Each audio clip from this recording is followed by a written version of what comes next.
is within us. Gospel of Thomas in the Gnostic libraries also says that teaching. Well, Carl Sagan's idea is the cosmos is within us. But listen to this. We are made of star stuff. Now this is Michael Dowd's approach in his book, Thank God for Evolution.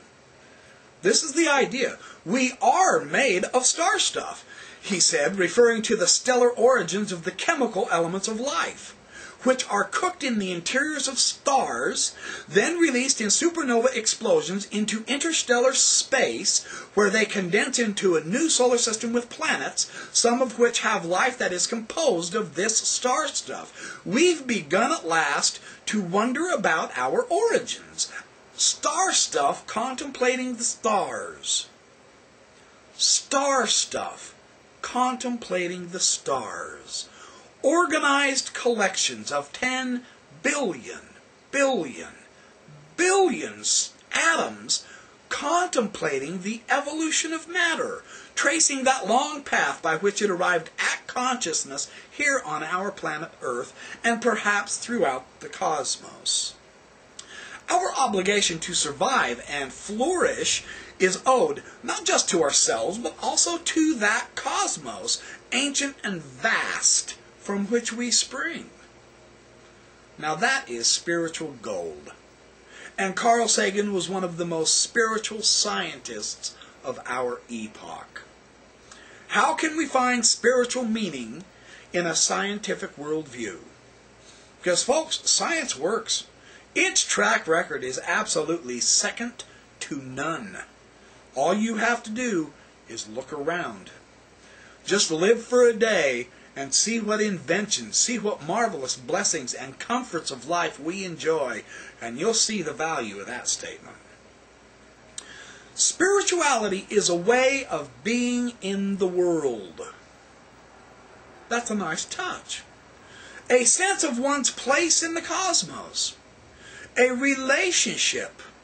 Spirituality is a relationship which extends beyond oneself. There are many sources of spirituality. Unfortunately, there are those who believe that science and spirituality are in conflict. The 19th century English poet John Keats, for example, lamented that Isaac Newton had destroyed the poetry of the rainbow by reducing it to a prism. But he didn't.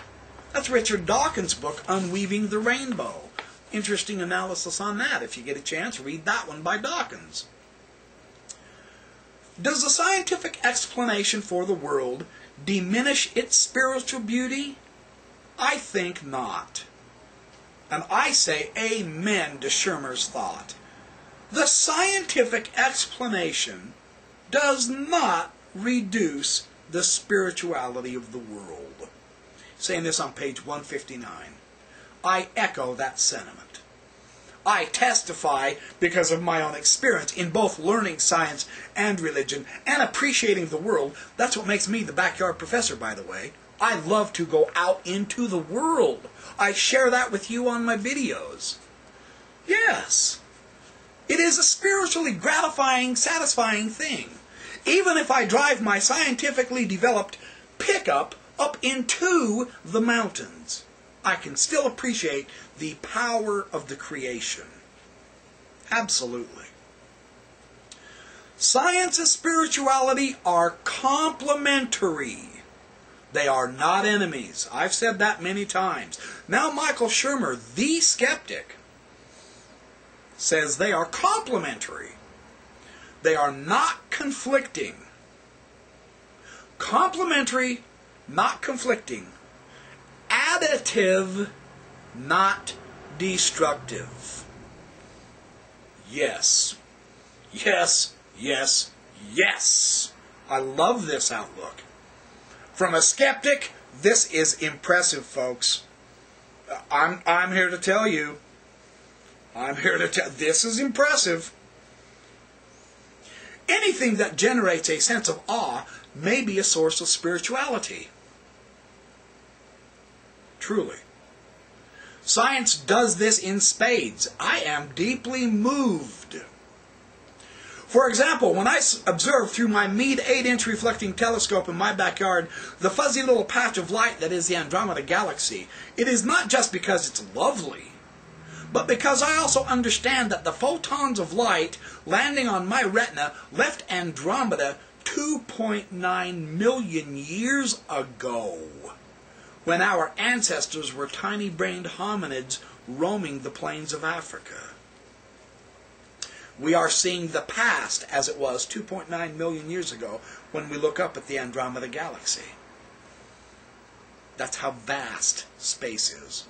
This is our wonderful home, this cosmos. I am doubly stirred because it was not until 1933 that the astronomer Edwin Hubble, using his 100-inch telescope on Mount Wilson, just above my home in the foothills of Pasadena, discovered that this nebula was actually an extragalactic stellar system of immense size and distance, hundreds of light years across. That's gigantic. That's beyond our comprehension. This is a magnificent cosmos we're in. Now, see, in some of my podcasts that I have on my YouTube, I discuss this cosmological connection. This is the idea on my series on the atonement. The at-one-ment. It involves the entire cosmos. The New Testament in its Greek demonstrates this better than the translations in English. And I talked about that on my atonement. I've talked about that with the Egyptian symbolisms on the facsimiles in the book of Abraham. This cosmological map of facsimile number 2. The ancients were very familiar with our cosmological perspectives. We've lost that somewhat. The beauty and power of our telescopes and our microscopes is to give us our new perspectives, to enlarge our being, our understanding. That's spirituality. Doctrine and Covenants, section 88. The Spirit of Christ is in all things, through all things, above all things, below all things. It is the very reason there is life. There is nowhere where it is not. That is a profoundly moving modern revelation to Joseph Smith. D&C 88, verses, I believe, 7 through 13. One of my absolute favorite scriptures. In conjunction with the scientific understanding of the cosmos, that is absolutely delicious to me, to put it all together. Not as enemies, but as complementaries. Read Michael Sherman. I am very impressed, or Shermer, Michael Shermer. I'm very impressed with him. I realize sometimes he kicks Christians right in the butt. Sometimes he'll kick you right in the teeth. Well, pay attention. There's something we can learn from skeptics also. They are not Satan's brainchild. They are trying to understand things also. We need to treat all in a respectful manner. All people and all philosophies and ideas. Doesn't mean you have to accept all their conclusions, but at least try to understand them so that you don't mischaracterize them and make yourself look stupid. That far too many of us do far too often.